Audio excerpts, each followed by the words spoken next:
గెలిచిన తర్వాత 150 కోట్ల రూపాయలతో శ్రీశైలం నుంచి గండికోటకు, గండికోట నుంచి మైలవరానికి, మైలవరం నుంచి పైపు లైన్ ద్వారా 27 కిలోమీటర్ల భూమిలో నీటిని ప్రవహింప చేసి ఇప్పుడు మనం పోయి ఒక ప్లేస్లో అక్కడ నీటిని శుద్ధి చేసి ఆ పరికరాలను చేసి కొత్తగా 4 వాటర్ ట్యాంకులు కట్టి పాత 13 వాటర్ ట్యాంకులు ఉంటే వాటికి 17 వాటర్ ట్యాంకులు అక్కరించి నీళ్ళను సప్లై చేసి ఆ వాటర్ ట్యాంకుల దగ్గర నుంచి ఇంటింటికి మంచినీటి కుళాయి ద్వారా నీళ్ళను అందించే కార్యక్రమాన్ని పూర్తి చేసి 2 నెలల నుంచి ప్రజలు నీళ్లు కూడా తాగుతారు. కళ్ళు మనిసిరి మూవల్లే చినుకే చేరగా, జల్లు జల్లు మని పులకింతల్లో పుడమే పాడగా, హరివిల్లు ఎత్తి కరిమబ్బు వానవాడాలే వేయని,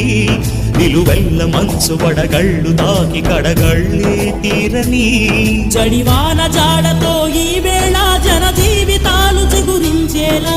రాలసీమలో ఈ వేళ రతనాల ధారలే కురిసేలా.